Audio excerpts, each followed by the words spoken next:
Dubai के शेख समंदर में 5 किलोमीटर तक फैला एक ऐसा आइलैंड बनवा रहे थे जिसके हर विला के बाहर प्राइवेट बीच मौजूद होगा। समंदर की खतरनाक लहरों को रोककर वहां एक लग्जरी आइलैंड बनाने का सुहाना ख्वाब जो दुबई के शेख ने देखा था, वो इंजीनियर्स और वर्कर्स के लिए एक घिनौना ख्वाब साबित हुआ। ज़ेम टीवी की वीडियोस में एक बार फिर से खुशामदीद। नाजरीन, इस वीडियो के पार्ट 1 में आपने देखा कि कैसे दुबई की कोस्ट लाइन जो सिर्फ 70 किलोमीटर पर फैली हुई थी, उसको 124 किलोमीटर तक फैलाने के लिए ये पाम शेप का आइलैंड डिजाइन किया गया। इस पाम शेप के आइलैंड को समंदर की लहरों से बचाने के लिए इंजीनियर्स ने जब एक आउटर वॉल बनाने का फैसला किया तो उसके लिए 99 लाख टन पत्थर अरेंज कहां से किए गए।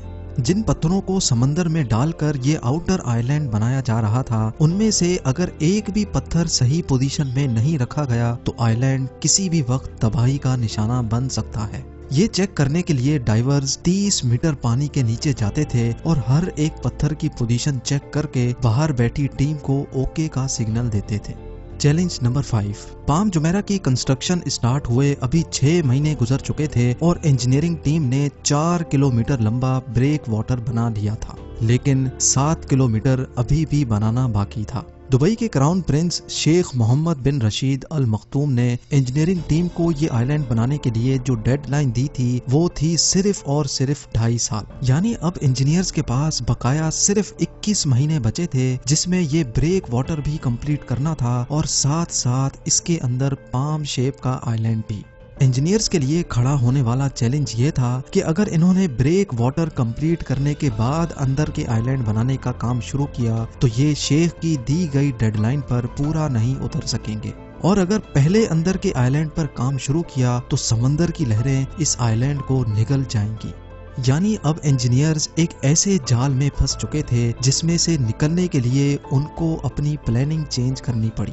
इस चैलेंज से निपटने के लिए इंजीनियर्स ने फैसला किया कि दोनों आइलैंड्स की कंस्ट्रक्शन एक साथ चलेंगी। यानी जैसे जैसे ब्रेक वाटर बनता चला जाएगा उस हिस्से के अंदर पाम आइलैंड को भी साथ साथ ही बनाना पड़ेगा। अभी ये प्लानिंग हुई ही थी कि सर्दियों का मौसम आ पहुंचा और एक नई मुसीबत गले पड़ गई।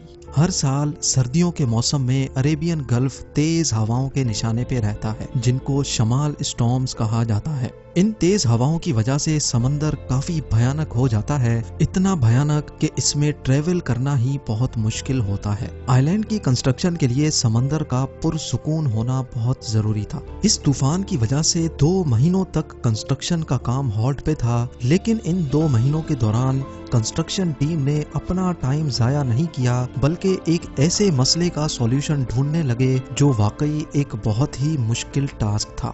Challenge number 6। पाम आइलैंड को बनाने के लिए 94 मिलियन क्यूबिक मीटर रेत चाहिए थी। अगर वजन के हिसाब से बात की जाए तो इस पाम ट्री शेप के आइलैंड को बनाने के लिए हैरत अंगेज तौर पे 1.5 करोड़ टन वजनी रेत रिक्वायर्ड थी, जो कि वाकई एक सर फिरा देने वाला टास्क था। चैलेंज ये नहीं था कि इतनी सारी रेत आइलैंड साइड तक पहुंचाई कैसे जाएगी, बल्कि चैलेंज ये था कि इतनी सारी रेत लाई कहां से जाएगी।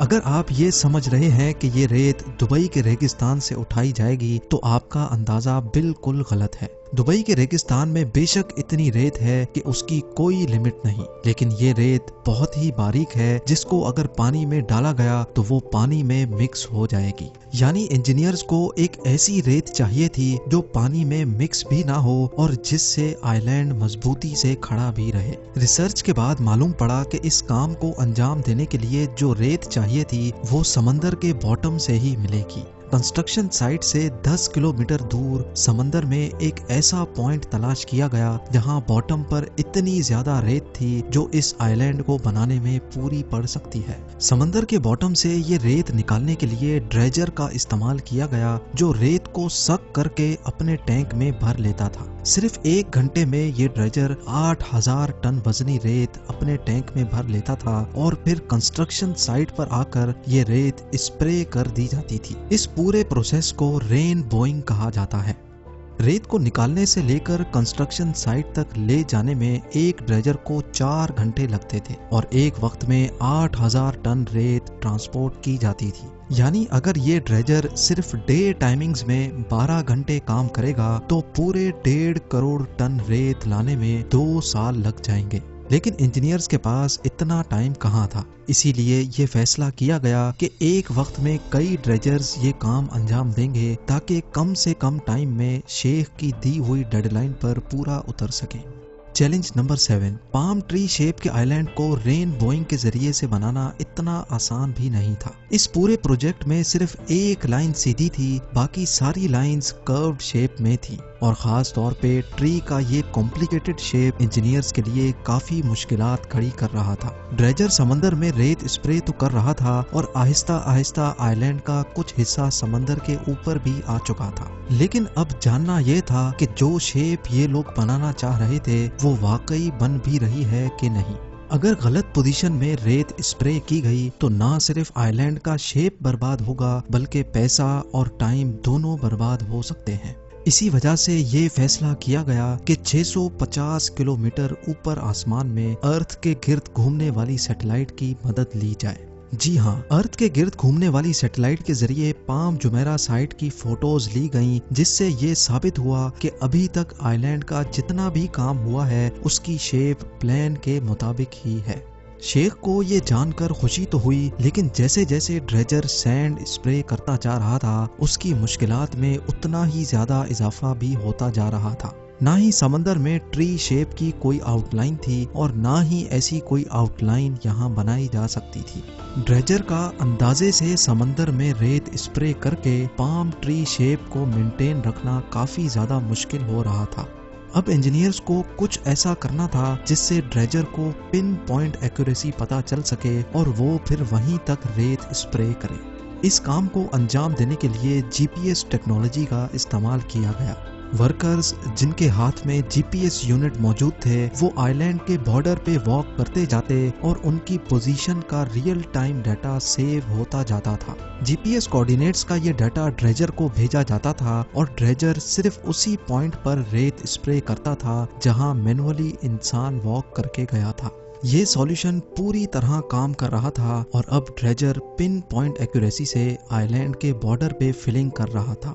चैलेंज नंबर 8, पाम जुमेरा की कंस्ट्रक्शन को स्टार्ट हुए 1 साल से भी ऊपर हो चुका था। ब्रेक वाटर 8 किलोमीटर बन चुका था और दूसरी तरफ पाम आइलैंड की टीम भी दिन रात सिर्फ इसी काम पर लगी थी। अभी तक पाम आइलैंड की 16 में से 9 शाखें बन चुकी थीं, तभी इंजीनियरिंग टीम के सामने एक ऐसा चैलेंज आ खड़ा हुआ जो उनके वहमो गुमान में भी नहीं था। ब्रेक वाटर, जिसको असल में समंदर की ताकतवर लहरें रोकने के लिए बनाया जा रहा था, उसने अपना काम दिखाना शुरू कर दिया था। वो वाकई लहरों को तो अच्छी तरह रोक रहा था, लेकिन अब आइलैंड के अंदर पानी का बहाव कम हो चुका था। यानी जो पानी आइलैंड की अंदरूनी साइड पे था वो एक ही जगह खड़ा रहकर मैला और बदबूदार होने लगा था। ये एक ऐसा मसला था कि अगर अभी इसका कोई सॉल्यूशन ना निकाला गया तो इस बात का पूरा चांस था कि शेख का ये प्रोजेक्ट बुरी तरह से फ्लॉप हो जाएगा। अब इस मसले से निपटने के लिए आइलैंड के डिजाइन में चेंजेस करना जरूरी था। कुछ तो ऐसा करना होगा जिससे आइलैंड के अंदरूनी साइड पर पानी चलता रहे ताकि वो खराब ना होने पाए। खुशकिस्मती से इंजीनियर्स को इसका एक अच्छा सॉल्यूशन मिल गया। ये फैसला किया गया कि ब्रेक वाटर को 2 साइडों से तोड़कर वहां ब्रिज बनाए जाएंगे ताकि एक साइड से पानी का प्रेशर अंदर जाए और दूसरी साइड से बाहर निकल सके। ये सॉल्यूशन आखिरकार काम कर गया और पूरे 2 हफ्तों के बाद आइलैंड के अंदर फंसा बदबूदार पानी आहिस्ता आहिस्ता वापस बाहर निकल गया। चैलेंज नंबर 9, अगस्त 2003 में पाम जुमेरा का ब्रेक वाटर कंप्लीट हो चुका था। 99 लाख टन पत्थरों से बना 250 मीटर चौड़ा ये ब्रेक वाटर समंदर की लहरों को अच्छी तरह से रोके हुए था। इसके एक ही महीने के बाद पाम आइलैंड की टीम से भी अच्छी खबर आ गई। 1.5 करोड़ टन रेत से बनाए जाने वाले पाम ट्री की 16 शाखें भी कंप्लीट कर ली गई थी।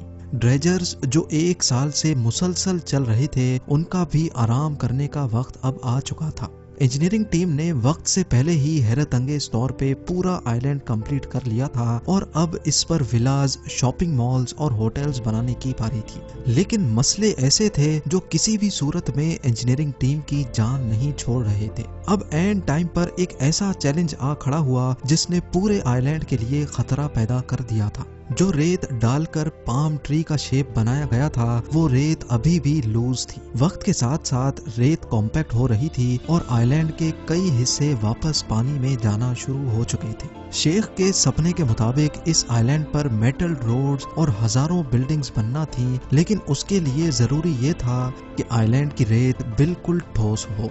ये मसला पूरी इंजीनियरिंग टीम के गले में आ चुका था और इसी वजह से सारा काम एक बार फिर से हॉल्ट हो गया। इस मसले का जल्द अज जल्द सॉल्यूशन निकालना बहुत जरूरी था, क्योंकि ये वो पॉइंट था जब पूरी दुनिया की नजरें इसी प्रोजेक्ट पर टिकी थी और इस आइलैंड की वजह से दुबई के शेख की इज्जत दांव पर लगी थी। इस मसले के अलावा एक और मसला भी था। दुबई अपनी जियोग्राफिकल लोकेशन के हिसाब से वैसे ही अर्थक्वेक जोन के करीब है और अगर यहाँ कोई अर्थक्वेक आया तो इसके इंतहाई खौफनाक नताइज हो सकते हैं। पाम आइलैंड की रेत जो पहले ही कॉम्पैक्ट नहीं थी, अर्थक्वेक के सिर्फ एक ही झटके से ये पूरा आइलैंड ऐसे ही खत्म हो सकता था जैसे इस पॉट में पड़ी रेत पानी के अंदर जा रही है। इस मसले का सिर्फ एक ही सॉल्यूशन था कि आइलैंड की रेत को 12 मीटर की गहराई तक कॉम्पैक्ट किया जाए, जबकि नॉर्मल रोड रोलर सिर्फ 6 मीटर की गहराई तक रेत को प्रेस कर सकता है। अब इस मसले से जान छुड़ाने के लिए इंजीनियर्स एक नया तरीका मैदान में लेकर आए। एक ऐसी हाइड्रोलिक ड्रिल मंगाई गई जो जमीन में जाकर अंदर वाइब्रेशन पैदा करती थी। इस वाइब्रेशन से रेत के जर्रात कॉम्पैक्ट हो जाते थे और जिस जगह ड्रिल सुराख करती थी वहां का हिस्सा फुल सॉलिड हो जाता था। ये एक्सपेरिमेंट पूरी तरह कामयाब हो चुका था, लिहाजा अब इस तरह के 2.5 लाख से भी ज्यादा सुराख करके 5 किलोमीटर तक फैले पूरे पाम आइलैंड को ठोस बना लिया गया। जिस आइलैंड को बनाने में 7 साल का वक्त लगना था, 40,000 वर्कर्स की मदद से इसको सिर्फ 3 सालों में ही कंप्लीट करके एक नया वर्ल्ड रिकॉर्ड बना लिया गया। जनवरी 2009 में सारी बिल्डिंग्स बनाने के बाद पहली बार पाम जुमेरा पब्लिक के लिए ओपन कर दिया गया। उम्मीद है जेम टीवी की ये वीडियो भी आप लोग भरपूर लाइक और शेयर करेंगे। आप लोगों के प्यार भरे कमेंट्स का बेहद शुक्रिया। मिलते हैं अगली शानदार वीडियो में।